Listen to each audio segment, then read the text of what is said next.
Hey guys, and welcome back to my channel. Now, in my last video about moving to Bali, I mentioned to you guys that I was on a search to find the perfect villa to live in here in Bali. My first idea was to look with a girl that I found on a Facebook group, and we were looking for a 2-bedroom villa here in the Canggu area. Now, that didn't quite work out, although I did go to visit 1 or 2 villas that I will show you on that particular search. But then I decided that I would look for a 3-bedroom villa with my friend Pete and my friend Marvin. So we would look for a slightly bigger villa, and then obviously our budget would be slightly bigger as well. Right now I'm filming this from the villa that I have booked for my very first month here in Bali, but as I booked it on Airbnb, it was a little bit more expensive, and it's also not available for February and March. So this was just a temporary solution. It's really nice, it's really peaceful, it's really in a really good area of Canggu, close to lots of cafes, but it's just not a long-term solution. So just to give you guys some details, I would like to live in Canggu. That is the area that I have been living here in Bali on and off for the past 4 years. And that's kind of the area I would like to stay living in over the next 1 or 2 months. So that is the area I'm in now. And that is the area we've been looking in. We've been using mainly Facebook groups to find the villas. There's a Facebook group called Canggu Nomad Girls Accommodation Group. And there's another one called Canggu Community Housing. And we've also been looking at Facebook Marketplace, but I don't find that as good here, although there are some options there for sure. So how it works is that they normally list their WhatsApp number. You contact them by WhatsApp, ask how much it is, how long it's available, and when you can go and visit it. So that's what we've pretty much been doing for the last few days. We've been driving around visiting these various villas, and I'm going to give you guys a little sneak peek, a look at the villas we found now and which one we've decided to take. Okay, so let's start with the very first villa that I visited. This was in Kerobokan Ulmalas, which is actually about a 10-minute drive from Canggu. It's a 2-bedroom villa, and the price was 11 million, which is about 600 or 650 euro. I'll do the exact calculation here in euro and in US dollars so that you guys know. So this was a really beautiful 2-bedroom villa. It was in a really quiet area, and the interior decor was just beautiful. You could really tell they put a lot of time and energy and thought into the decoration of this villa. The kitchen area I didn't like as much, but the bedrooms were super beautiful, really nice swimming pool. But I would say the only downside was that it really was about a 10 or 15 minute drive from Canggu. And even though it was listed as Canggu, I think technically it's not in Canggu. It was also a 2-bedroom villa. And the girl that originally I was planning to live with actually doesn't need a place to live anymore. So that sort of ruled that villa out. Now, there was one more villa that I went to visit that just had 1 bedroom free. These 2 friends from Germany were renting the 3rd bedroom. Again, it was about a 5-10 minute drive north of Canggu, and it had the most beautiful view of these rice fields. The bedroom was really big, really nice kitchen, living room area. But I would say one of the biggest problems for me was just a personal one. The 2 girls were vegan, and they said they are very quiet. They go to bed very early, and they have a strict rule that because they are vegan, no meat or animal products are allowed in the villa. Now, while I don't mind not cooking meat, that was sort of a big no-no for me because I don't like to be given too many restrictions on the place where I live. So that one was out. So this is when I started the search with my 2 guy friends, Pete and Marvin, and we started posting in groups looking for a 3-bedroom villa that we could rent just for ourselves. Okay, so villa number 1 that we visited was here in Canggu. It was only a 5 minutes walk from where I'm currently staying, very close to lots of cafes, and the owners are just going to be away for a few months, and so they said they're just looking to rent it maybe for a month or 2. The bedrooms were beautiful, really bright rooms. We all agreed on that.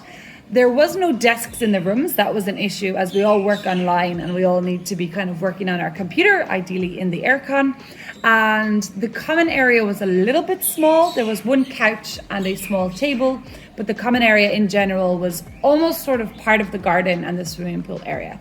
There was a big swimming pool. Like I said, the bedrooms were really nice with mirrors and places to put your clothes and everything.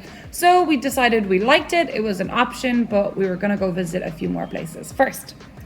So that same day we drove over to Barawa, which is on the other side of Canggu, to visit a property that we'd seen on Optimum Bali. This is a website that lists I would say 50 different villas for rent, mainly in Seminyak, but some of them are in Canggu too. Normally these villas are very beautiful and they're like holiday rentals. So people would rent them for one night or 1 week. But in this case, they're doing monthly rentals because obviously there are no tourists in Bali at the moment. So the thing we absolutely loved about this villa was the enclosed living area. So here you can see in this villa, it's outdoors. So at nighttime, there's mosquitoes. If it's raining, everything can feel quite damp.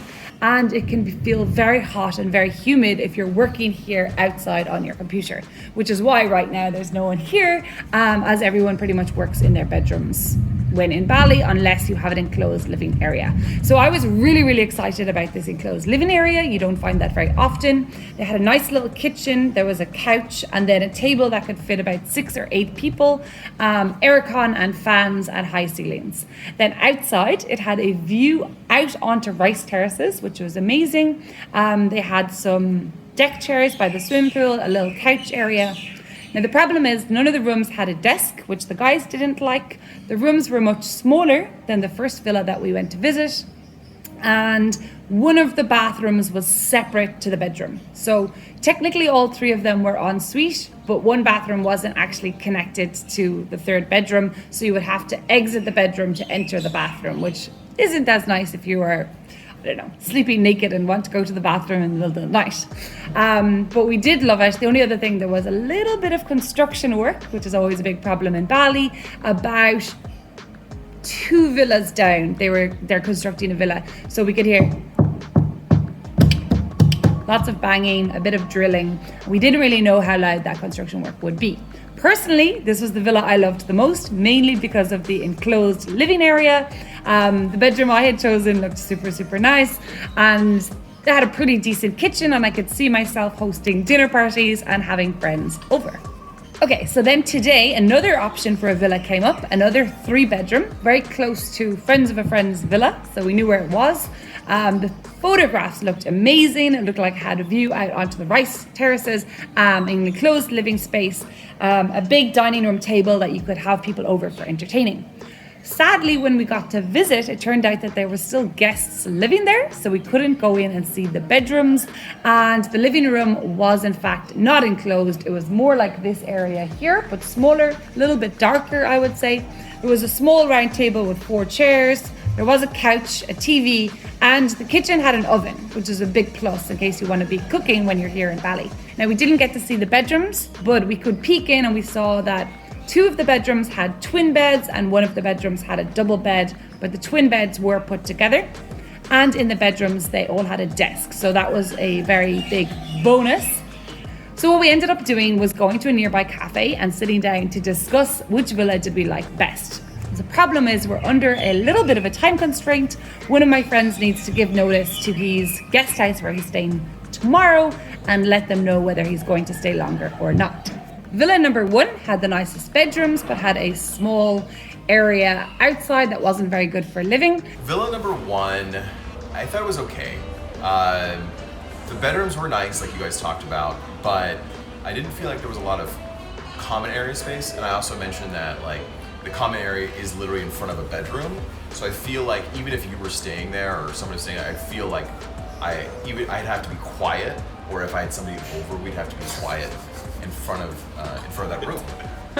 Okay, what did you think of villa number 1, Pete? It was alright. It was cozy. I mean, it looked like any other typical villa here. It was 15 million, which is only about 850 euro, which means that the cost would be less than 300 euro per person. Villa number 2 was also 15 million, and villa number 3 was also 15 million. So essentially all 3 villas are 15 million, and that would mean the rent is less than 300 euro per person. The guys liked the villa today best. I liked the villa from yesterday best. We all agreed that the bedrooms are probably nicer in villa number 1. I liked villa number 2 because it felt like a home. Yeah.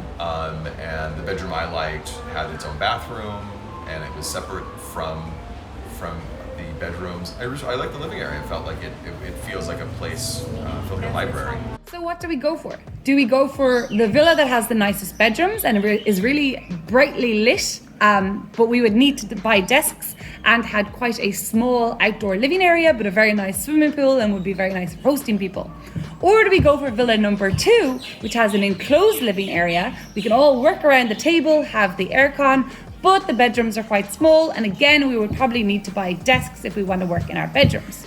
Or do we go for villa number 3, which has an outdoor living area, so we wouldn't be spending that much time there because of the humidity and the mosquitoes, but the bedrooms look quite large and there is a desk in each bedroom. Well, actually, we couldn't decide on any. I really wanted to go for villa number 2. My friends really wanted to go for villa number 3. I even quite liked villa number 1. So in the end, I don't even know if we're going to move in together, because they are in love with one villa, I'm in love with another villa, and I'm also thinking of just traveling around Bali for a bit. So I guess this villa finding video wasn't quite what you might have been expecting, but that is the reality of life in Bali. You can spend weeks looking for a villa and then decide that you don't want one, or you can spend weeks looking for a place and just not find the right place. I still don't even know if I want to live in Canggu for sure, or if I want to go to Uluwatu. I think for me, for now, the villa search continues.